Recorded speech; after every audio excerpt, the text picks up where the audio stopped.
ಯಾವಾಗ್ಲೂ ಗಣೇಶನಿಗೆ ಮೊದಲು ಪೂಜೆ ಮಾಡಬೇಕು. ಹಂಪಿ ನಗರದಲ್ಲಿ ಸಂಕಷ್ಟಹರ ಗಣಪತಿ ಟೆಂಪಲ್ ಫೇಮಸ್ಸು. ಬನ್ನಿ ನೋಡೋಣ. ಇಲ್ಲಿ ಬರೀ ದೇವಸ್ಥಾನ ಅಷ್ಟೇ ಅಲ್ಲ, ಒಳ್ಳೆ ಪಾರ್ಕು ಇದೆ. ಬೇಸಿಗೆಯಲ್ಲಿ ಹಸಿರಿನಿಂದ ತುಂಬಿರೋ ಮರವನ್ನು ನೋಡೋದೇ ಎಷ್ಟು ಚಂದ. ಬೆಂಗಳೂರಂತ ನಗರದಲ್ಲಿ ಇಂಥ ಜಾಗ ಇದೆ ಅನ್ನೋದು ತುಂಬಾ ಖುಷಿ ವಿಷಯ. ಇಲ್ಲಿ ಜನರು ವಾಕಿಂಗ್ ಕೂಡ ಮಾಡ್ತಾರೆ. ಬನ್ನಿ ಇವಾಗ ದೇವಸ್ಥಾನದವ್ರನ್ನ ಮೀಟ್ ಮಾಡೋಣ. ಬನ್ನಿ ಇಲ್ಲಿನ ಪ್ರಧಾನ ಅರ್ಚಕರಾದ ಉಮೇಶ್ ಶರ್ಮಾ ಅವ್ರನ್ನ ಮಾತಾಡ್ಸೋಣ. ಸರ್, ಇಲ್ಲಿನ ದೇವಸ್ಥಾನ ಶುರುವಾಗಿ ಎಷ್ಟು ವರ್ಷ ಆಯ್ತು? ಬಹಳಷ್ಟು ವರ್ಷಗಳಾಗಿದೆ, ದಶಕಗಳಾಗಿದೆ. ದಶಕಗಳು ಅಂತಂದ್ರೆ ಇಲ್ಲಿ ಹಿಂದ್ಗಡೆ ನಾವು ನೋಡ್ಬೋದು, ಪ್ರತ್ಯಕ್ಷವಾಗಿ ಒಂದು ಅರಳಿ ಮರ ಇದೆ. ಈ ಮೊದಲು ಈ ನಗರ, ಈಗ ವಿಜಯನಗರ ಅಂತ ಹೇಳಿ ಇದಕ್ಕೆ ಹೆಸರಿದೆ. ಇದು ಮುಂಚೆ 50 ವರ್ಷದ ಹಿಂದೆ ಇದೆಲ್ಲ ಸಂಪೂರ್ಣವಾಗಿ ಹಳ್ಳಿಯ ಪ್ರದೇಶವಾಗಿತ್ತು ಅಂಥೇಳಿ ಇದರದ್ದು ಹೊಸ ಹಳ್ಳಿ ಅಂತೇಳಿ ಹೆಸರು ಇದಕ್ಕಿದೆ. ಅದರ ನಂತರ ವಿಜಯನಗರ ಅಂತೇಳಿ ಹೆಸರು ಬಂತು. ಈ ಭಾಗದಲ್ಲಿ ಈ ದೇವಾಲಯದ ಹಿಂದ್ಗಡೆ ಅರಳಿ ಮರ ಇದೆ. ಈ ದೇವಾಲಯದ ಹಿಂದ್ಗಡೆ ಅರಳಿ ಮರ ಇದೆ. ಅರಳಿ ಮರದ ಕೆಳಗಡೆ ತುಂಬಾ ದೊಡ್ಡ ಹುತ್ತ ಇತ್ತು. ಇದಿಷ್ಟೂ ಭಾಗದಲ್ಲಿ ದೇವರಿಗೆ ಸಂಬಂಧಪಟ್ಟ ನಾಗರ ಸರ್ಪ, ನಾಗರ ಹಾವುಗಳಲ್ಲಿ ಬಹಳಷ್ಟು ಹಾವುಗಳಿದೆ. 72 ರೀತಿಯ ಹಾವುಗಳಿದೆ ಅಂತೇಳಿ ಅದರದ್ದು ಇತಿಹಾಸ ಇದೆ. ಆದ್ರೆ ದೇವರಿಗೆ ಸಂಬಂಧಪಟ್ಟ ನಾಗರ ಹಾವು ಇಲ್ಲೆಲ್ಲ ಸಂಚಾರ ಇತ್ತು ಅಂತೇಳಿ. ಸರ್, ಗಣೇಶ ದೇವಸ್ಥಾನ ಬಿಟ್ಟು ಬೇರೆ ಯಾವ ದೇವಸ್ಥಾನಗಳಿವೆ?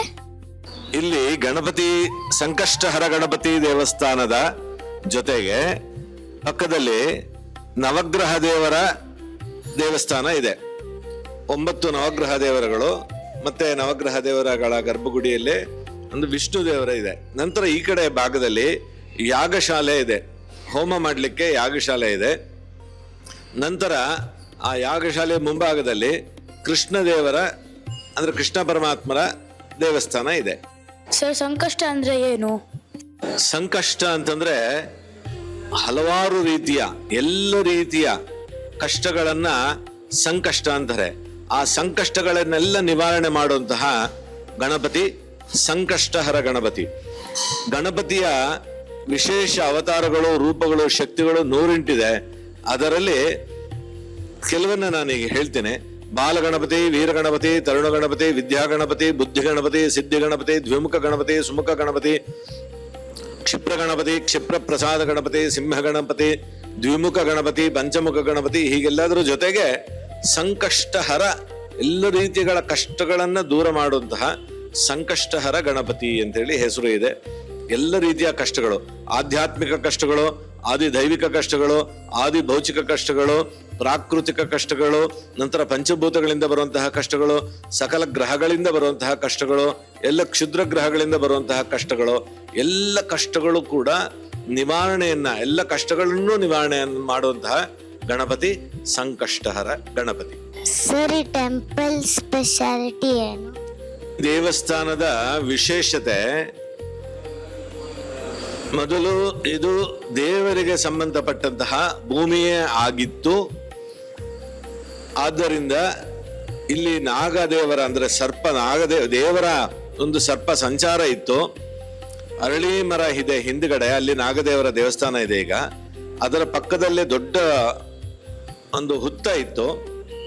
ಅಲ್ಲಿ ವಾಸ ಮಾಡ್ತಾ ಇದ್ದಂತಹ ಆ ಹುತ್ತದಲ್ಲಿದ್ದಂತಹ ನಾಗರು ಇಲ್ಲೆಲ್ಲ ಸಂಚಾರ ಮಾಡ್ತಾ ಇತ್ತು. ಇಷ್ಟೂ ಭಾಗನು ಈಗ ದೇವರೇ ವಾಸ ಮಾಡ್ತಾ ಇದ್ದಂತಹ, ಸರ್ಪರೂಪದಲ್ಲಿ ವಾಸ ಮಾಡ್ತಾ ಇದ್ದಂತಹ ದೇವರೇ ತನಗಾಗಿಯೇ ನಿರ್ಮಾಣ ಮಾಡಿಕೊಂಡಿದ್ದಾರೆ ಇಲ್ಲಿ ದೇವಾಲಯವನ್ನ. ಇದು ಭಕ್ತರ ಸಂಪೂರ್ಣ ನಂಬಿಕೆ, ಶ್ರದ್ಧೆ, ಭಕ್ತಿಯ ಒಂದು ವಿಶೇಷತೆ. ಪ್ರತಿ ವರ್ಷ ಏನೇನ್ ಕಾರ್ಯಕ್ರಮ ನಡೆಯುತ್ತೆ? ಪ್ರತಿ ವರ್ಷ ಕಾರ್ಯಕ್ರಮಗಳು ಅಂದ್ರೆ ಮೊದಲನೇದಾಗಿ ಯುಗಾದಿ ಹಬ್ಬದಿಂದಾನೇ ನಾವು ಪ್ರಾರಂಭ ಮಾಡೋಣ. ಯುಗಾದಿಯ ನಂತರ ತೃತೀಯ 3ನೇ ದಿವಸ ಬ್ರಹ್ಮಕುಂಭಾಭಿಷೇಕ ಇರುತ್ತೆ. ಅದರ ನಂತರ ಅದು ಚೈತ್ರ ಮಾಸದಲ್ಲಿ ಬರುತ್ತೆ. ವೈಶಾಖ, ಜ್ಯೇಷ್ಠ, ಆಷಾಢಗಳಲ್ಲಿ, ನಂತರ ಭಾದ್ರಪದ ಮಾಸದಲ್ಲಿ ವಿಶೇಷವಾಗಿ ಗಣಪತಿ ಹಬ್ಬ ಬರುತ್ತೆ, ಗೌರಿ ಹಬ್ಬ ಬರುತ್ತೆ. ಎಲ್ಲ ತಾಯಂದಿರು, ಸಹೋದರಿಯರು, ಮಹಿಳೆಯರೆಲ್ಲ ಸೇರಿ ಇಲ್ಲಿ ಗೌರಿ ಪೂಜೆಯನ್ನ ಮಾಡಲಿಕ್ಕೆ ಎಲ್ಲ ವ್ಯವಸ್ಥೆಗಳಿದೆ. ಗೌರಿ ಪೂಜೆಯಲ್ಲಿ ಭಾಗವಹಿಸಬಹುದು. ಅದರ ನಂತರ ದಿವಸ ವರಸಿದ್ಧಿ ವಿನಾಯಕ ಸ್ವಾಮಿಯ ಪೂಜೆ, ಇದು ವಿಶೇಷವಾಗಿರುತ್ತೆ. ಮೂಲ ದೇವರು ಗಣಪತಿ ಆದರೂ ಇಲ್ಲಿ ನಂತರ ವರಸಿದ್ಧಿ ವಿನಾಯಕ ಸ್ವಾಮಿಯ ಪ್ರಾಣ ಪ್ರತಿಷ್ಠಾಪನೆ ಮಾಡಿ ರಾಜಬೀದಿಯಲ್ಲಿ ಮೆರವಣಿಗೆಯನ್ನು ಮಾಡಿ ನಂತರ ಗಣಪತಿಯ ವಿಸರ್ಜನೆ ಮಾಡೋದು ಇರುತ್ತೆ. ಇದು ಭಾದ್ರಪದ ಮಾಸ.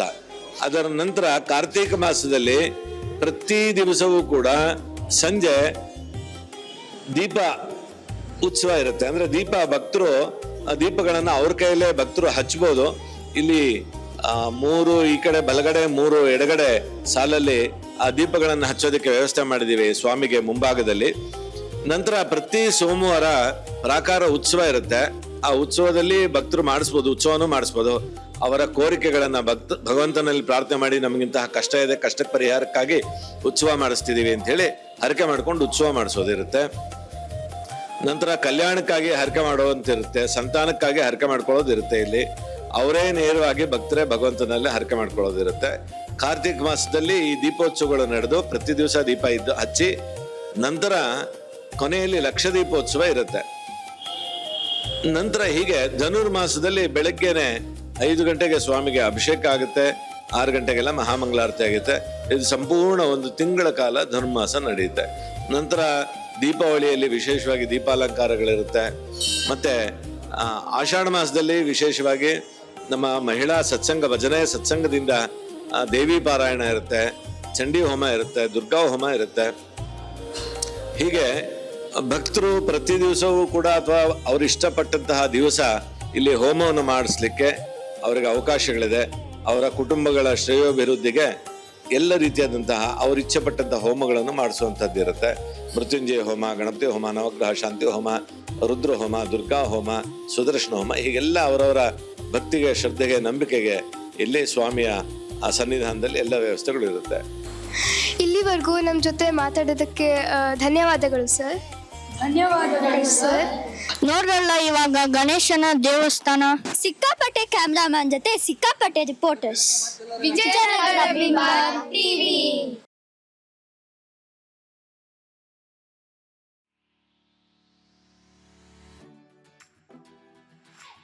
ಊಟ ಮನುಷ್ಯನಿಗೆ ತುಂಬಾ ಮುಖ್ಯ.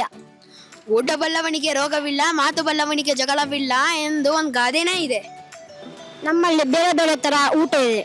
ಅದರಲ್ಲಿ ಒಂದು ಸ್ಪೆಷಾಲಿಟಿ ಈಗ ನೋಡೋಣ ಬನ್ನಿ. ನಾವು ಇವತ್ತು ಗದಗ ರೊಟ್ಟಿ ಅಂಗಡಿಗೆ ಬಂದಿದ್ದೀವಿ. ಇವತ್ತು ಗದಗ ರೊಟ್ಟಿ ಅಂಗಡಿಯ ಮಾಲೀಕರು ಚನ್ನಬಸವರಾಜ್, ಬನ್ನಿ ಅವರ ಮಾತಾಡ್ಸೋಣ. ಅಂಕಲ್, ಇಲ್ಲಿ ಏನೇನ್ ತಿಂಡಿ ಸಿಗುತ್ತೆ? ನಮ್ಮಲ್ಲಿ ಜೋಳದ ರೊಟ್ಟಿ, ಚಪಾತಿ, ಅಕ್ಕಿ ರೊಟ್ಟಿ, ರಾಗಿ ರೊಟ್ಟಿ, ಮೆಂತೆ ಚಪಾತಿ, ಅನ್ನ ಸಾಂಬಾರು, ಚಿತ್ರಾನ್ನ, ಪುಳಿಯೋಗರೆ, ಆಮೇಲೆ ಪಲ್ಯಗಳ ಒಳಗಡೆ ಬದನೆಕಾಯಿ ಪಲ್ಯ, ಫೇಮಸ್ ಬದನೆಕಾಯಿ ಪಲ್ಯ, ಆಮೇಲೆ ಕ್ಯಾಪ್ಸಿಕಮ್ ಪಲ್ಯ, ಗೋಂಗೂರ ಸೊಪ್ಪು, ನಮ್ಮ ಕಡೆ ಪುಂಡಿ ಪಲ್ಯ ಅಂತ ಹೇಳ್ತೀವಿ, ಇದು ಗೋಂಗೂರ ಸೊಪ್ಪು, ಆಮೇಲೆ ಎಲ್ಲ ಥರದ ಕಾಳು ಪಲ್ಯಗಳು ಸಿಗ್ತವೆ. ಆಮೇಲೆ ಫೇಮಸ್ ಧಾರವಾಡ ಪೇಡ ಸಿಗುತ್ತೆ, ಬೆಳಗಾಂ ಕುಂದ ಸಿಗುತ್ತೆ, ಗೋಕಾಕ್ ಕರ್ದಂಟು ಸಿಗುತ್ತೆ, ಆಮೇಲೆ ಮನೆಯಲ್ಲೇ ಮಾಡಿರೋ ಅಂಟಿನ ಉಂಡಿ, ಆಮೇಲೆ ಕಡಲೆ ಬೀಜ ಒಬ್ಬಟ್ಟು ಸಿಗುತ್ತೆ, ಬೇಳೆ ಒಬ್ಬಟ್ಟು ಸಿಗುತ್ತೆ. ತುಂಬ ವೆರೈಟಿ ಇದೆ ನಮ್ಮ ಹತ್ರ. ನಿಮ್ಮ ಅಂಗಡಿಗೆ ಹೆಚ್ಚು ಕಸ್ಟಮರ್ಸ್ ಯಾರು ಬರ್ತಾರೆ? ಹೆಚ್ಚು ಕಸ್ಟಮರ್ ಅಂದ್ರೆ ನಮ್ಮಲ್ಲಿ ಬ್ಯಾಚುಲರ್ಸ್ ಜಾಸ್ತಿ, ಆಮೇಲೆ ಫ್ಯಾಮಿಲಿ ಕಸ್ಟಮರ್ ಬರ್ತಾರೆ. ಏನಂದರೆ ಈ ಸಂಡೇ ಸ್ಯಾಟರ್ಡೇ ಬಂದರೆ ಫ್ಯಾಮಿಲಿ ಕಸ್ಟಮರ್ ಜಾಸ್ತಿ, ಮಿಕ್ಕಿದ ದಿವಸ ಎಲ್ಲ ಫ್ಯಾಮಿಲಿ ಇದು ಬ್ಯಾಚುಲರ್ ಕಸ್ಟಮರ್ ಬರ್ತಾರೆ. ಅಂಕಲ್, ಒಂದು ಊಟಕ್ಕೆ ಎಷ್ಟು ಸಿಗುತ್ತೆ? 65 ರೂಪಾಯಿ ಆಗುತ್ತೆ ಪುಟ. ಒಂದು ಊಟ ಅಂದರೆ 2 ಚಪಾತಿ, 2 ಥರದ ಪಲ್ಯ, ಹಾಫ್ ರೈಸು, ಚಟ್ನಿ ಪುಡಿ, ಮೊಸರು, ಉಪ್ಪಿನಕಾಯಿ ಕಾಮನ್. ಲಿಮಿಟ್ ಇರುತ್ತೆ, ಅನ್ಲಿಮಿಟ್ ಇರಲ್ಲ ಪುಟ. ಆಮೇಲೆ ಪಾರ್ಸಲ್ ತೊಗೊಂಡ್ರೆ ಅದು ಬೇರೆ ರೇಟ್ ಇರುತ್ತೆ. ಒಂದು ರೊಟ್ಟಿಗೆ 12 ರೂಪಾಯಿ, ಚಪಾತಿ 12 ರೂಪಾಯಿ, ಪಲ್ಯ ಬಂದು 1/4 kg 40 ರೂಪಾಯಿ, ಅಕ್ಕಿ ರೊಟ್ಟಿ, ರಾಗಿ ರೊಟ್ಟಿ, ಮೆಂತೆ ಚಪಾತಿ ಇರುತ್ತೆ ನಮ್ಮಲ್ಲಿ, ಅದು 15 ರೂಪಾಯಿ ಒಂದು ಪೀಸು. ಖಡಕ್ ರೊಟ್ಟಿ ಸಿಗುತ್ತೆ, ಅದು 12 ರೂಪಾಯಿ ಒಂದು ಪೀಸು. ಆಮೇಲೆ ಅನ್ನ ಸಾಂಬಾರು ಮಾಮೂಲಿ, ಬೇಳೆ ಒಬ್ಬಟ್ಟು ಇರುತ್ತೆ, ಬೇಳೆ ಒಬ್ಬಟ್ಟು ಬಂದು 28 ರೂಪಾಯಿ ಒಂದು ಪೀಸು. ಅಂಕಲ್, ಇಷ್ಟೆಲ್ಲ ಹೇಳಿದ್ಕೆ ಥ್ಯಾಂಕ್ ಯು. ಬಂದ್ರೆ ಹೋಗೋಣ. ಅರೆ, ಇಲ್ಲಿ ಇಷ್ಟು ಕಮ್ಮಿಗೆ ಊಟ ಕೊಡ್ತಿದಾರಾ? ಈ ಕಾಲದಲ್ಲೆಲ್ಲ ಪಿಜ್ಜಾಗೆ 450 ರೂಪಾಯಿಗೆ ಖರ್ಚು ಮಾಡ್ತಾರೆ. ಆದರೆ ಈ ಅಂಗಡಿಯಲ್ಲಿ 80 ರೂಪಾಯಿಗೆ ಹೊಟ್ಟೆ ತುಂಬಿಸ್ಕೊಂಡ್ಬಿಡ್ಬೋದು. ಬೇರೆ ಊರಿಂದ ಬಂದಿರೋ ಬ್ಯಾಚುಲರ್ಸ್ಗೆ ಈ ಅಂಗಡಿ ಅವ್ರಿಗೆ ಒಳ್ಳೆ ಆಹಾರ ಕೊಡ್ತಾ ಇದೆ. ಉತ್ತರ ಕರ್ನಾಟಕದ ಸೊಗಡನ್ನು ನೋಡಿದ್ರಲ್ಲ? ಸಿಕ್ಕಾಪಟ್ಟೆ ಕ್ಯಾಮ್ರಾಮನ್ ಜೊತೆ ಸಿಕ್ಕಾಪಟ್ಟೆ ರಿಪೋರ್ಟರ್ಸ್. ವಿಜಯನಗರ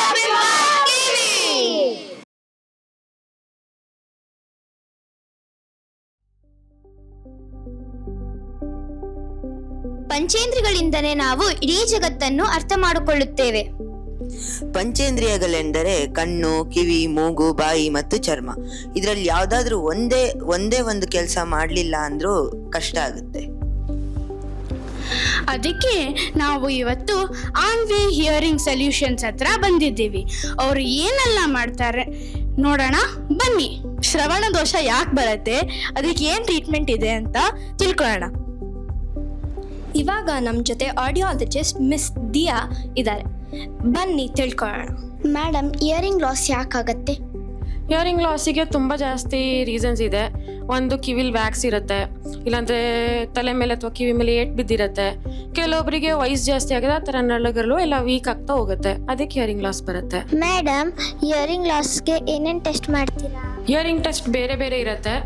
ಒಂದು, ನಾವು ಫಸ್ಟ್ ಕಿವಿ ಲೈಟ್ ಹಾಕಿ ನೋಡ್ತೀವಿ, ವ್ಯಾಕ್ಸ್ ಇದೆಯಾ, ಗುಗ್ಗೆ ಇದೆಯಾ, ಕಿವಿ ಟಮ್ಟೆಲ್ ಹೋಲ್ ಇದೆಯಾ, ಎಲ್ಲ ಕ್ಲಿಯರ್ ಆಗಿದೆ ಅದು ನೋಡ್ತೀವಿ. ಆಮೇಲೆ ನಾವು ಹಿಯರಿಂಗ್ ಲೆವೆಲ್ ಟೆಸ್ಟ್ ಮಾಡ್ತೀವಿ, ಎಷ್ಟು ತನಕ ಕೇಳಿಸ್ತಿದೆ ಅಂತ.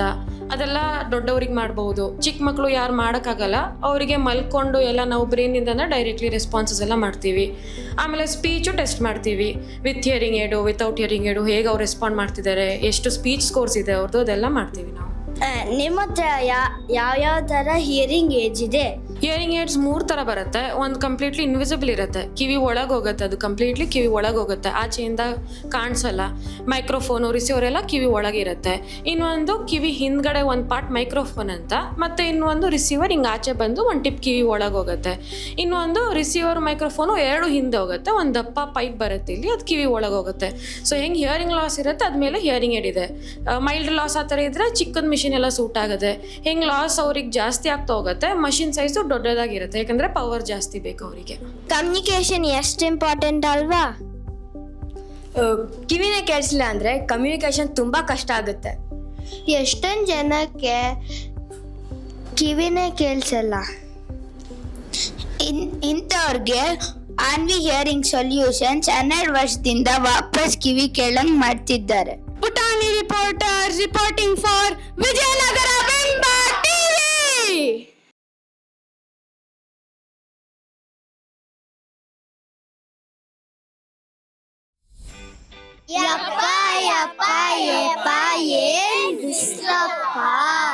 ನಾವು ಮಾತ್ರ ಕಾರಲ್ಲಿ ಜುಮ್ ಅಂತ ಎಸಿ ಹಾಕೊಂಡು ಬಂದ್ಬಿಡ್ತೀವಿ. ಮತ್ತೆ ಬಿಸಿಲಲ್ಲಿ ಕೆಲಸ ಮಾಡೋರ್ ಗತಿ ಏನು? ಕನ್ಸ್ಟ್ರಕ್ಷನ್ ಸೈಟ್ಸ್ ಅಲ್ಲಿ ಕೆಲಸ ಮಾಡಕ್ಕೆ ಎಷ್ಟು ಕಷ್ಟ ಅಲ್ಲ. ಈಗ ಬನ್ನಿ ಯಾರನ್ನಾದ್ರೂ ಮಾತಾಡ್ಸೋಣ. ಸರ್, ನಿಮ್ಮ ಹೆಸರು ಏನು? ಹೆಸರು ದಾಮೋದರ. ಸರ್, ನಿಮ್ಮ ಹೆಸರು? ರಮೇಶ್. ಎಷ್ಟು ವರ್ಷದಿಂದ ನೀವು ಕೆಲಸ ಮಾಡ್ತಾ ಇದ್ದೀರಾ?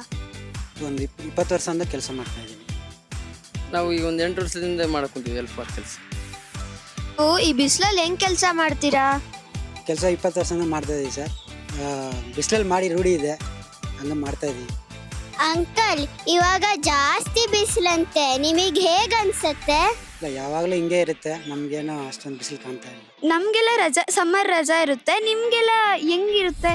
ನಾವು ರಜೆ ಮಾಡುವಾಗ ರಜೆ ಮಾಡ್ತೀವಿ. ಈಗೇನು ರಜೆ ಏನಿಲ್ಲ, ನಾವು ಕೆಲಸನ ಮಾಡೋದು. ನಾವು ನಮಗೆ ಬೇಸರ ಆಯ್ತು ಅಂದ್ರೆ ಮಾತ್ರ ರಜೆ ತಗೊಳ್ಳೋದು. ನಮಗೇನು ಹಂಗೆ ಕಾಣಿಸ್ತದೆ ಅಂದ್ರೆ ಹಂಗೆ ಕೆಲಸ ಮಾಡ್ತಾ ಇರ್ತೀವಿ. ಮನೆ ಕಟ್ಟಾದ್ಮೇಲೆ ನಾವೆಲ್ಲ ಎಷ್ಟು ನೆಮ್ಮದಿಯಾಗಿರ್ತೀವಿ ಅಲ್ವಾ, ಆದ್ರೆ ಮನೆ ಕಟ್ಟಕ್ಕೆ ತುಂಬಾ ಕಷ್ಟ. ಅದಕ್ಕೆ ಹೇಳುವುದು ಕಾಯಕವೇ ಕೈಲಾಸ ಅಂತ.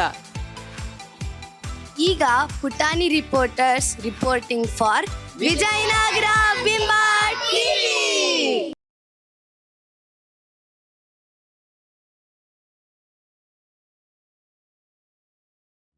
ಮಕ್ಕಳಿಗೆ ಚಾಕ್ಲೇಟು, ಐಸ್ ಕ್ರೀಮ್ ಬೇಕು. ದೊಡ್ಡವರಿಗೆ ದುಡ್ಡು, ಕಾರು ಮತ್ತೆ ಮನೆ ಬೇಕು. ಅಜ್ಜಿ ತಾತಂದರಿಗೆ ಮಾತು ಮತ್ತು ಟಿವಿ ಬೇಕು. ಮತ್ತೆ ನಾಟಕ ಮಾಡೋವರಿಗೆ ಏನು ಬೇಕು?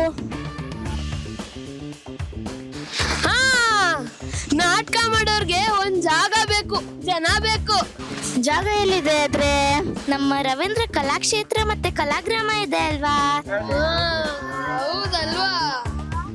ಹಾ, ಆದ್ರೆ ಅದೆಲ್ಲ ತುಂಬಾ ದೂರ ಇದೆ ಅಲ್ವಾ? ನಮ್ದು ಏರಿಯಾದಲ್ಲಿ ಒಂದು ರಂಗಮಂದಿರ ಇದ್ರೆ ಎಷ್ಟು ಚೆನ್ನಾಗಿರುತ್ತೆ.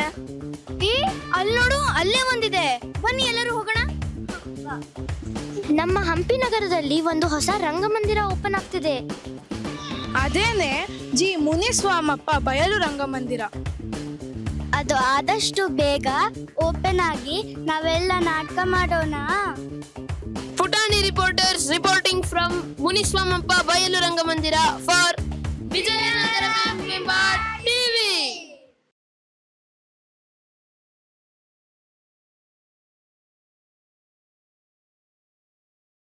ಗಲ್ಫ್ ಕಂಟ್ರೀಸ್ ನಲ್ಲಿ ಯುದ್ಧ ಆಗ್ತಾ ಇದೆ. ನಿಮ್ಗೆಲ್ಲರಿಗೂ ಗೊತ್ತಿರೋ ಹಾಗೆ ಸ್ಟ್ರೇಟ್ ಆಫ್ ಹಾರ್ಮೋಸ್ ನಲ್ಲಿ ಹಡಗುಗಳಿಗೆ ಪಾಸ್ ಆಗಕ್ ಕಷ್ಟ ಆಗ್ತಾ ಇದೆ. ಆದ್ರೆ ಅಲ್ಲಾಗ್ತಾ ಇರೋ ಯುದ್ಧ ಇಲ್ಲಿಗೆ ಹೇಗೆ ಅಫೆಕ್ಟ್ ಆಗ್ತಾ ಇದೆ ಅಂತ ನೋಡೋಣ. ಇವತ್ತು ನಾವು ಅಪ್ಪಾಸ್ ಭೋಜನ ಹೋಟೆಲ್ ಅಲ್ಲಿ ಇದೀವಿ. ಅಮೆರಿಕಗೂ ಇರಾನ್ಗೂ ಯುದ್ಧ ಆಗ್ತದೆ ಅಂತೆ. ಅದಕ್ಕಾಗಿ ನಮ್ಮ ಹಡಗುಗಳಿಗೆ ತೊಂದರೆ ಆಗಕತ್ತೈತಿ. ಅದರಿಂದ LPG ಪ್ರಾಬ್ಲಮ್ಸ್ ಆಗ್ತಾ ಇದೆ. ನೀವು ಹೋಟೆಲ್ ನಡೆಸ್ತೀರಲ್ವಾ, ಹೆಂಗ್ ಮ್ಯಾನೇಜ್ ಮಾಡ್ತೀರಾ? ನಮಗೆ ತುಂಬ ತೊಂದರೆ ಆಗ್ತಾ ಇದೆ. ಯಾಕೆ ಅಂದರೆ ಸಿಲಿಂಡ್ರ್ ಎಲ್ಲೂ ಸಿಗ್ತಾ ಇಲ್ಲ. ಸಿಲಿಂಡ್ರ್ ಸಿಗ್ದಲೇ ಇರೋದ್ರಿಂದ ನಾವು ರೊಟ್ಟಿ ಹಾಕೋದು, ದೋಸೆ ಮಾಡೋದು, ಮತ್ತು ಪೂರಿ ಮಾಡೋದು, ರವೆ ಇಡ್ಲಿ ಇವೆಲ್ಲ ರವೆ ಇಡ್ಲಿ ಎಲ್ಲ ಮಾಡ್ತಾಯಿದ್ವು. ಅದೆಲ್ಲ ನಿಲ್ಲಿಸ್ಬಿಟ್ಟಿದ್ದೀವಿ ಆಲ್ರೆಡಿ. ಈಗ ದೋಸೆಗೆ ಸಿಲಿಂಡ್ರ್ ಬೇಕೇ ಬೇಕು ಜಾಸ್ತಿ. ಬೆಳಗ್ಗೆ ಹಚ್ಚಿದ್ರೆ ಸಂಜೆವರೆಗೂ ಉರಿತಾ ಇರುತ್ತೆ. ಈಗ ಸಿಲಿಂಡ್ರ್ ಇರೋದ್ರಿಂದ ಪ್ರಾಬ್ಲಮ್ ಜಾಸ್ತಿ ಆಗಿದೆ. ನಾವು ಅದರಿಂದ ಏನು ಮಾಡಿದ್ವಿ, ಒಲೆನ ಉಪಯೋಗಿಸ್ಕೊಂಡಿದ್ದೀವಿ. ಇಟ್ಟಿಗೆ ಒಲೆ ಹಾಕ್ಕೊಂಡು ಆ ಒಲೆನ ಉಪಯೋಗಿಸ್ಕೊಂಡು ಅಡುಗೆ ಮಾಡ್ತಾಯಿದ್ದೀವಿ. ಬರೀ ನಾವು ಜಸ್ಟ್ ಏನಂದರೆ ಅನ್ನ, ಸಾರು, ಮುದ್ದೆ, ಪಲ್ಯ, ಒಂದಿಷ್ಟು ಚಪಾತಿ ಕರೆಂಟಿನ ಒಲೆನ ಉಪಯೋಗಿಸ್ಕೊಂಡಿದ್ದೀವಿ. ಅದೂ ನಮಗೆ ಆಗಲ್ಲ, ಸರಿಯಾಗಿ ಬೇಯಲ್ಲ ಚಪಾತಿ. ಈ ಒಲೆಲೂ ಬೇಯಿಸೋಕ್ಕಾಗಲ್ಲ ಹೊಗೆ ಇರೋದ್ರಿಂದ. ಸ್ವಲ್ಪ ಸಿಂಪಲ್ಲಾಗಿ ಅಡುಗೆ ಮಾಡ್ಕೊತಾ ಇದ್ದೀವಿ. ಎಲ್ಲ ಐಟಮ್ಸು ಮಾಡೋಕ್ಕಾಗ್ತಾ ಇಲ್ಲ. ಮತ್ತು ಜನಗಳನ್ನ ನಾವು ಕಂಟ್ರೋಲ್ ಮಾಡೋಕ್ಕೂ ಆಗ್ತಾಯಿಲ್ಲ, ಜನಗಳಿಗೆ ಊಟ ಕೊಡೋಕ್ಕೂ ಆಗ್ತಾಯಿಲ್ಲ. ಅದೊಂದು ಬೇಜಾರಿದೆ ನಮಗೆ. ಗ್ಯಾಸು ಸಿಗ್ತಲೇ ಇಲ್ಲ ನಮಗೆ. ಅಟ್ಲೀಸ್ಟ್ ವಾರಕ್ಕೊಂದು 15 ದಿನಕ್ಕೊಂದು ಈ ಥರ ಒಂದು ಸಹಾಯ ಮಾಡಿದ್ರೆ ನಮಗೊಂದು ಹೆಲ್ಪ್ ಆಗುತ್ತೆ. ನಮಗೆ ಕೊಡ್ತೀವಿ ಅಂತಾರೆ, ಯಾರು ಕೊಡಲ್ಲ. ನಾವು ಏನು ಕೇಳೋಕ್ಕೂ ಆಗಲ್ಲ, ಯಾರನ್ನೂ ಫೋರ್ಸ್ ಮಾಡೋಕ್ಕೂ ಆಗಲ್ಲ. ಆ ಥರ ಆಗ್ತಾಯಿದೆ. ಈಗ ರಾಗಿ ಅಂಬ್ಲಿ ಮಾಡ್ತಾಯಿದ್ದೀವಿ, ಮಜ್ಜಿಗೆ ಕೊಡ್ತಾಯಿದ್ದೀವಿ. ಈ ಥರ ಒಂದು ಬೇರೆ ಬೇರೆ ವ್ಯವಸ್ಥೆ ಮಾಡ್ತಾಯಿದ್ದೀವಿ. ನೀವು ಇವಾಗ LPG ಸಿಗಲ್ಲ ಅಂತ ಹೇಳ್ತಾ ಇದ್ದೀರಲ್ಲ, ಒಲೆ ಯೂಸ್ ಮಾಡ್ತಾ ಇದ್ದೀರಾ? ಹೌದು, ಒಲೆ ಯೂಸ್ ಮಾಡ್ತಾಯಿದ್ದೀವಿ. ಆದರೆ ಒಲೆ ಹಾಕಿರೋದ್ರಿಂದ ಬೇರೆಯವರಿಗೆ ಪ್ರಾಬ್ಲಮ್ ಆಗುತ್ತೆ. ಯಾಕೆ ಅಂದರೆ ಈಗ ಸೌದೆಗಳು ಬೇರೆ ಸಿಗ್ತಾ ಇಲ್ಲ. ಸೌದೆಗಳು ತಗೊಬಂದರೆ ರೇಟು ಜಾಸ್ತಿ, ಸಿಕ್ಕಾಪಟ್ಟೆ ರೇಟು ಮಾಡಿಬಿಟ್ಟಿದ್ದಾರೆ. ಅದರಿಂದ ಸೌದೆಗಳು ಹಸಿ ಇರುತ್ತೆ. ನಮಗೆ ಹೊಸದು ಈ ಅನುಭವ ಬೆಂಗಳೂರಲ್ಲಿ. ಆ ಸೌದೆ ಹಾಕೋದ್ರಿಂದ ಅಕ್ಕಪಕ್ಕದವ್ರಿಗೆ ಹೊಗೆ ಆಗುತ್ತೆ. ಆ ಹೊಗೆ ಆಗೋದ್ರಿಂದ ಅಕ್ಕಪಕ್ಕದವರು ಪ್ರಾಬ್ಲಮ್ ಮಾಡ್ತಾರೆ. ನಾವು ಸಡನ್ನಾಗಿ ಏನೂ ಮಾಡೋಕ್ಕಾಗಲ್ಲ. ಹೊಗೆಗೂಡು ಅವು ಇವು ವ್ಯವಸ್ಥೆ ಮಾಡೋಕ್ಕಾಗಲ್ಲ ಈಗಿನ ರೇಟ್ಗಳಲ್ಲಿ. ಈ ಒಲೆಗಳು ಸಹ ಕರೆಂಟ್ ಅವು ಸಿಗ್ತವೆ ಅಂತ ಹೇಳ್ತಾರೆ. ಅದರಿಂದಲೂ ಏನೂ ಉಪಯೋಗ ಆಗ್ತಾ ಇಲ್ಲ ಅಷ್ಟು. ಅದರಿಂದಲೂ ಹೊಗೆ ಬರುತ್ತೆ. ಅದರಿಂದ ಏನು ಮಾಡ್ತಾರೆ, ಅಕ್ಕಪಕ್ಕದವ್ರು ಕೇಳ್ತಾರೆ, ಏನಕ್ಕೆ ಈ ಥರ ಹೊಗೆ ಬರೆಸ್ತೀರಾ, ನಮಗೆ ತೊಂದರೆ ಆಗುತ್ತೆ ಅಂತ ಹೇಳ್ತಾರೆ. ಆದರೂ ನಾವೆಲ್ಲ ಅವ್ರಿಗೆ ಕೇಳ್ಕೊಂಡು ಮಾಡ್ತಾಯಿದ್ವಿ. ಆ ಒಲೆಯಿಂದ ನಿಮ್ಗೆ ಏನಾದರೂ ಪ್ರಾಬ್ಲಮ್ ಆಗ್ತಾ ಇದೆ ಮೇಡಮ್? ಇದೇ ಪ್ರಾಬ್ಲಮ್ಮು. ಹೊಗೆ ಬರೋದ್ರಿಂದ ಅಕ್ಕಪಕ್ಕದವ್ರಿಗೆ ನಮಗೆ ಮನೆ ಕಪ್ಪಾಗುತ್ತೆ, ಗೋಡೆ ಕಪ್ಪಾಗುತ್ತೆ. ಇದರಿಂದ ನೀವು ಹಾಕ್ಬೇಡಿ, ನಿಲ್ಲಿಸಿ ಅಂತ ಹೇಳ್ತಾರೆ. ಬಟ್ ನಾವು ನಿಲ್ಸೋಕ್ಕಾಗಲ್ಲ. ನಮಗೆ ಜನಗಳು ಬರ್ತಾರೆ ಊಟಕ್ಕೆ. ನಮ್ಮದೊಂದು PG ಇದೆ. ಆ PGಗೆ ಹೆಣ್ಮಕ್ಳಿರೋರ್ಗೆ ಊಟ ಕೊಡಲೇಬೇಕು 3 ಟೈಮು. ಅದರಿಂದ ಜಾಸ್ತಿ ಕೊಡೋಕ್ಕಾಗಲಿಲ್ಲ ಅಂದರೂ ಸ್ವಲ್ಪನಾದ್ರು ಮಾಡಿ ಕೊಡ್ತಾಯಿದ್ವಿ. ಅಪ್ಪ ದೇವ್ರೆ, ಯುದ್ಧ ಎಲ್ಲ ಬೇಗ ಮುಗ್ದು LPG ಸಿಗೋಂಗ್ ಮಾಡಪ್ಪ. ಪುಟಾಣಿ reporters reporting for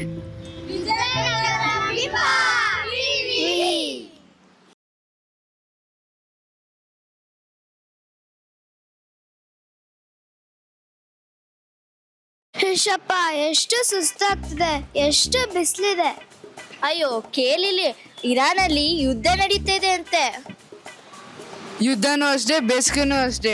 2ರಿಂದನೂ temperature rice ಆಗ್ತಿದೆ. ಇದ್ರ ಬಗ್ಗೆ ತಿಳ್ಕೊಂಡ ಬನ್ನಿ. ಸರ್, ನಿಮ್ಮ ವಾರ್ ನಡೀತಿದೆ ಅಲ್ಲ, ಅದ್ರಿಗೆ ನಿಮ್ಗೆ ಏನು ಅನ್ಸುತ್ತೆ? ವಾರ್ ನಡಿಬಾರ್ದಮ್ಮ. ನಡೆಯೋದ್ರಿಂದ ಏನಾಗ್ತಾ ಇದೆ ಅಂದರೆ, ಈಗ ಇಡೀ ದೇಶದ ತುಂಬ ಎಲ್ಲ ಬೆಲೆಗಳು ಪ್ರತಿಯೊಂದು ಹೆಚ್ಚುತ್ತಾ ಇದ್ದಾವೆ.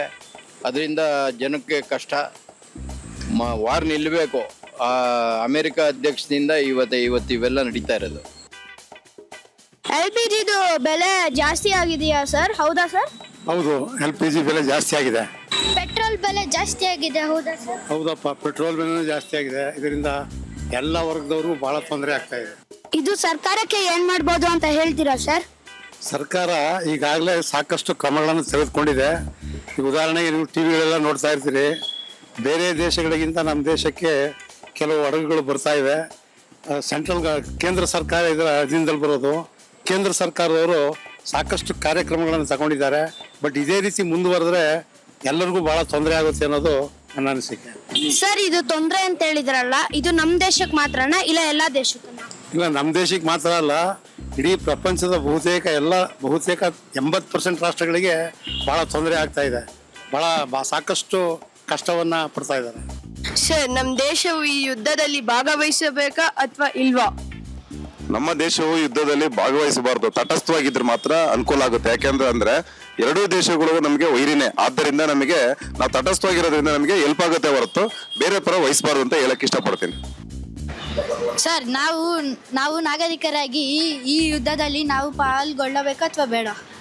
ಈ ಯುದ್ಧದಲ್ಲಿ ನಾವು ನಾಗರಿಕರಾಗಿ ಪಾಲ್ಗೊಳ್ಳಬಾರ್ದು, ಆದ್ರೆ ಕೆಲವೊಂದು ಪ್ರಿಕಾಷನ್ ತಗೋಬೇಕು. ಏನಂತಂದ್ರೆ ಗ್ಯಾಸ್ ತುಂಬಾ ಸಿಕ್ಕಾಬಿಟ್ಟ ಪ್ರಾಬ್ಲಮ್ ಆಗುತ್ತೆ.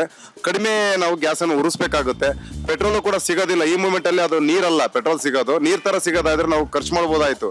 ಅದೊಂಥರ ಚಿನ್ನ ಇದ್ದಂಗೆ ಇವಾಗ. ಹಂಗಾಗಿ ನಾವು ಕಂಟ್ರೋಲ್ ಆಗಿ ಓಡಾಡ್ಬೇಕಾಗತ್ತೆ. ಕಾಲ್ನಡಿಗೆ ಓಡಾಡ್ಬೇಕು, ಬೈಕ್ ಪೆಟ್ರೋಲ್ ಉಳಿಸ್ಬೇಕು, ಗ್ಯಾಸ್ ಅನ್ನು ಕೂಡ ಮಿತಿಯಾಗಿ ಬಿಡಬಾರ್ದು. ಈ ತರನೆಲ್ಲ ನಾವು ಪ್ರಿಕಾಷನ್ ತಗೋಬೇಕಾಗುತ್ತೆ. ಹಂಗಿದ್ದಾಗ ನಾವು ಯುದ್ಧಕ್ಕಿಂತಲೂ ಕೂಡ ನಾವು ಸೇಫ್ಟಿ ನೋಡ್ಬೇಕಾಗುತ್ತೆ. ಸರ್, ನಾವು ಇಷ್ಟೊತ್ತರೆಗೂ ಯುದ್ಧದ ಬಗ್ಗೆ ಮಾತಾಡ್ತೀವಿ, ಆದ್ರೆ ಬೆಂಗಳೂರಲ್ಲೇ ಎಷ್ಟು ಸೆಕೆ ಹೊಡಿತಿದೆ. 40 ಡಿಗ್ರಿ ಸೆಲ್ಸಿಯಸ್ ಹತ್ರ ಹೋಗಿದೆ. ಇದ್ರ ಬಗ್ಗೆ ನೀವೇನ್ ಹೇಳ್ತೀರಾ ಸರ್? 40 ಡಿಗ್ರಿ ಸೆಲ್ಸಿಯಸ್ ಆಗೋದಕ್ಕೆ ಇವತ್ತು ಕಾಡೆಲ್ಲ ನಶಿಸಿ ಹೋಗ್ತಾ ಇದೆ, ಪಾರ್ಕ್ಗಳಿಲ್ಲ, ನೀರಿನ ಸಮಸ್ಯೆ ಆಗಿದೆ. ಆಮೇಲೆ ನಮ್ಮ ಜನಗಳಿಂದಲೇ ಇದು ಟೆಂಪರೇಚರ್ ಹೆಚ್ಚಿಗೆ ಆಗುತ್ತೆ ಅಂತ ಹೇಳ್ಬೋದು. ಯಾಕೆಂತಂದ್ರೆ ಕಾಡನ್ನೆಲ್ಲ ಕಡಿತಾ ಇದ್ದಾರೆ. ಈಗ ನಾವೆಲ್ಲ ಮಕ್ಳಿಗೆ ನೀವೆಲ್ಲ ಬರ್ತಡೇ ಆಚರಿಸ್ಕೊಂತ ಇದ್ರಿ. ಬರ್ತಡೇ ಆಚರಿಸೋ ಬದಲು ಒಂದು ಕೇಕ್ ಕಟ್ ಮಾಡೋ ಬದಲು ಕೇಕ್ ಕಟ್ ಮಾಡೋದ್ರ ಜೊತೆಗೆ ಒಂದು ಗಿಡ ನೆಟ್ರೆ ಊರಿಗೊಂದು ವನ, ಆಮೇಲೆ ಕೇರಿಗೊಂದು ವನ, ಈಗ ರೋಡಿಗೊಂದು ವನ, ಆಮೇಲೆ ಒಬ್ಬ ಮನೆಗೊಂದು ಗಿಡ ಅನ್ನಂಗ ಇದ್ರೆ ಟೆಂಪರೇಚರ್ ಕಮ್ಮಿ ಆಗುತ್ತೆ ಅಂತ ಹೇಳಕ್ ಇಷ್ಟಪಡ್ತೀನಿ. ಈ ಕೇಕ್ ಕಟ್ ಮಾಡೋ ಜೊತೆಗೆ ಒಂದೊಂದು ಗಿಡ ಹಾಕಿದ್ರೆ ತುಂಬಾ ಚೆನ್ನಾಗುತ್ತೆ. ಟೆಂಪರೇಚರ್ 40ರಿಂದ 20ಕ್ಕೆ ಬರುತ್ತೆ ಅಂತ ಹೇಳಕ್ ಇಷ್ಟಪಡ್ತೀನಿ. ಪುಟಾಣಿ reporters reporting for Vijayanagara Bimba TV.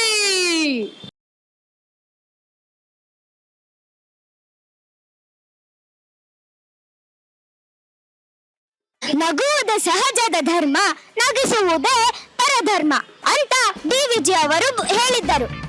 ಜನರು ಲಾಫಿಂಗ್ ಕ್ಲಬ್ಬಿಗೆ ಹೋಗಿ ಇಲ್ಲಿ ನಗ್ತಾರಪ್ಪ. ಅಯ್ಯೋ, ಆದ್ರೆ ಮನೇಲಿ ನಗ್ಬೋದಲ್ವಾ? ಬನ್ನಿ ಅವ್ರನ್ನೇ ಹೋಗಿ ಕೇಳೋಣ. ನೀವು ಎಷ್ಟು ವರ್ಷದಿಂದ ಲಾಫಿಂಗ್ ಕ್ಲಬ್ ನಡೀತಾ ಇದ್ದಾರೆ? ನಾವು 25 ವರ್ಷದಿಂದ ಲಾಫಿಂಗ್ ಕ್ಲಬ್ ನಡೆಸ್ತಾ ಇದ್ದೇವೆ. ನಿಮ್ ಟೈಮಿಂಗ್ಸ್ ಏನು ಲಾಫಿಂಗ್ ಕ್ಲಬ್ಬಿಗೆ ಬರಕ್ಕೆ? 4:45ರಿಂದ 5:45. ನೀವು ಇಲ್ಲಿ ಏನೇನ್ ಮಾಡಿಸ್ತೀರಾ? ನಮ್ದು ಪ್ರಾಣಾಯಾಮ, ಯೋಗ, ಎಕ್ಸರ್ಸೈಸ್, ಲಾಫಿಂಗ್ ಕ್ಲಬ್ಬಿಗೆ ಬರೋದ್ರಿಂದ ನಿಮಗೇನು ಅನುಕೂಲ ಆಗುತ್ತೆ? ಮೊದಲನೇದಾಗಿ ಮಹಿಳೆಯರು 1 ಗಂಟೆ ಹೊರಗಡೆ ಬರ್ತಾರೆ ಮನೆಯಿಂದ. ಆಮೇಲೆ ಅವ್ರದ್ದು ಮೆಂಟಲ್ ಸ್ಟ್ರೆಸ್ಸು ಕಡಿಮೆ ಆಗುತ್ತೆ. ಇಲ್ಲಿ ಬಂದು ಎಕ್ಸರ್ಸೈಸ್ ಮಾಡೋದ್ರಿಂದ ಅವರಿಗೆ ಅನುಕೂಲ ಆಗಿದೆ ತುಂಬ. ನೀವು ಲಾಫಿಂಗ್ ಕ್ಲಬ್ಗೆ ಬಂದಿರೋದಕ್ಕೆ ಏನು ಹೆಲ್ಪ್ ಆಗಿದೆ? ಹಲೋ, ಎಲ್ಲರಿಗೂ ನಮಸ್ಕಾರ. ಏನ್ ಹೆಲ್ಪ್ ಆಗಿದೆ ಅಂತ ನೀವು ನೋಡ್ತಲೇ ಗೊತ್ತಾಗುತ್ತೆ. We are so Young and energetic ಕಾಣ್ತಾ ಇದೀವಿ ಅಲ್ವಾ? ನಾವ್ ಆಕ್ಚುಲಿ ಎಲ್ಲರೂ ಅಬೌವ್ 60 ಇದೀವಿ. ಬಟ್ ಈ ಲಾಫಿಂಗ್ ಕ್ಲಬ್ ನಮ್ಗೆ ಏನ್ ಮಾಡುತ್ತೆ ಅಂದ್ರೆ ನಮ್ ಏಜ್ ಮರೆಸ್ಬಿಡುತ್ತೆ. We are just 16 or 18 or 20. ಮತ್ತೆ ನಮ್ಗೆ ಇಲ್ಲಿ ಸಾವಿರಾರು ಜನ ಫ್ರೆಂಡ್ಸ್ ಸಿಗ್ತಾರೆ. ನಮ್ಗೆ ರಿಲೇಷನ್ ಬೇಡ, ಯಾರು ಬೇಡ. ಇಲ್ಲಿ ಬಂದ್ ಕಾಲ ಕಳ್ಕೊಳ್ತೀವಿ. ಮತ್ತೆ ಯಾರ್ದೇ ಮನೆ ಒಂದ್ ಫಂಕ್ಷನ್ ಇರ್ಲಿ, ಪ್ರತಿಯೊಬ್ರು ನಮ್ಮನ್ನ ಕರೀತಾರೆ, ಇನ್ವೈಟ್ ಮಾಡ್ತಾರೆ. ನಾವ್ ಅದಕ್ಕೆ ಅಟೆಂಡ್ ಆಗ್ತೀವಿ. ಹಂಗೆ ನಗ್ತಾ ಕಾಲ ಕಳ್ಕೊಳ್ತೀವಿ. So laughing is here main important. Thank you. ನೋಡಿದ್ರ ಫ್ರೆಂಡ್ಸ್, ಲಾಫಿಂಗ್ ಕ್ಲಬ್ಬಿಗೆ ಬರೋದ್ರಿಂದ ಹೆಲ್ತ್ ಎಷ್ಟು ಇಂಪ್ರೂವ್ ಆಗತ್ತಂತ. ನಾವು ಪುಟಾಣಿ ಮಕ್ಕಳು ವಿಜಯನಗರ ಬಿಂಬದಿಂದ ಬಂದಿದ್ದೇವೆ. ಬನ್ನಿ ಅವ್ರು ಹೇಗ್ ನಗ್ತಾರೆ ಅಂತ ನೋಡೋಣ.